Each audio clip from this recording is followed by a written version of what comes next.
In 1932, Washington was under siege. The capital was surrounded by over 10,000 unemployed veterans of World War I from all over the country. Their only assets were the bonus certificates they'd been given after the war, which promised a cash bonus sometime in the future. They needed it now. At the end of May 1932, nearly 10,000 bonus marchers occupied the nation's capital, and tens of thousands more were on their way. Washington to get my bonus, and I'm going to wait for it till I get it if I have to wait till 1945. What that brought you to Washington? Well, to beat the Undertaker, spend the money before the Undertaker gets it. I know who's made this country worth living in. It's just you fellas. Look, makes me so damn mad a whole lot of people speak of you as tramps. By God, they didn't speak of you as tramps in 1917 and 18. No. Take it from me, this is the greatest demonstration of Americanism we've ever had. President Hoover was left to deal with the veterans when the Senate rejected their demands. The marchers had stayed, camped out in central Washington. The last day Congress was in session, Washington was on edge. Thousands of angry veterans surrounded the Capitol. Near midnight, the 72nd Congress adjourned. Congressmen left through back doors and underground tunnels to avoid confrontations. The situation had come to a head. The president ordered the evacuation of the veterans from downtown Washington.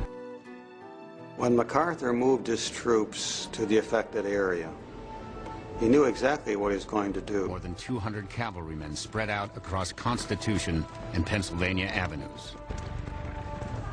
Behind them came 400 infantrymen, followed up by tanks and armored vehicles. One of whom is Major Patton, have got their sabers out. The soldiers donned gas masks and without warning began hurling gas grenades at the veterans. The troops advanced, some jabbing with bayonets. It's war, the greatest concentration of fighting troops in Washington since 1865. I knew something was going to happen, that they might be attacked. And I had a press card, so I passed the police lines, and then I saw the soldiers advancing into the camp. And when confronted with this, the men all stood there and said, "Stand firm as long as you can." And they started throwing tear gas.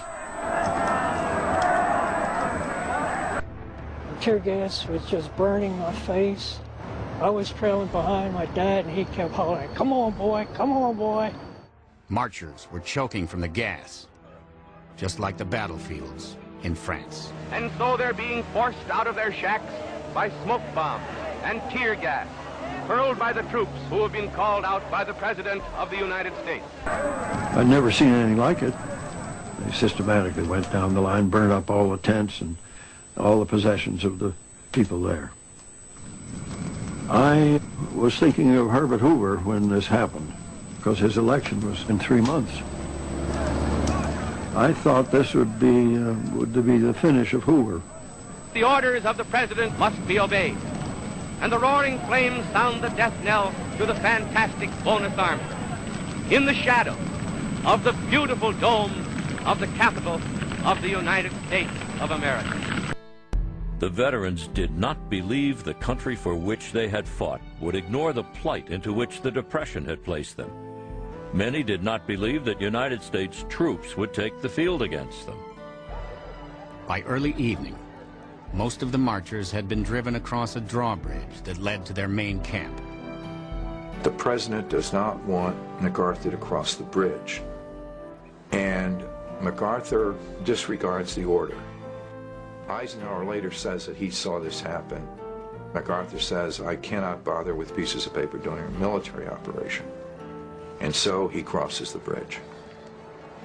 All through the camp were scenes of panic. My dad says, "Let's get the hell out of here. The soldiers are going to kill us." Then troops began to set fire to their wooden shacks. One reporter wrote, The blaze was so big it lit the whole sky. A nightmare come to life.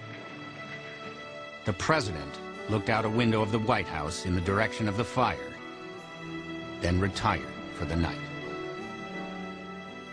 And the roaring flames sound the death knell to the fantastic bonus army that ends so disastrously in the shadow of the capital of the United States of America. The morning after the bonus rout, public sentiment took a dramatic turn against Herbert Hoover. If the expulsion needed a human face, it came in the person of Joe Angelo, whose story was published across the nation. Joe Angelo gets the Distinguished Service Cross for saving Patton's life on the battlefield. The next morning, Angelo comes to the burned-out field to see Patton. And Patton says, "Take this man away. I don't want to see this man." The BEF was broken up. The men returned to some city or other, there to roam the streets, hopelessly seeking work or to shuffle in bread lines. There they remain, crying examples not of the need for the bonus, but of the need for a new American system.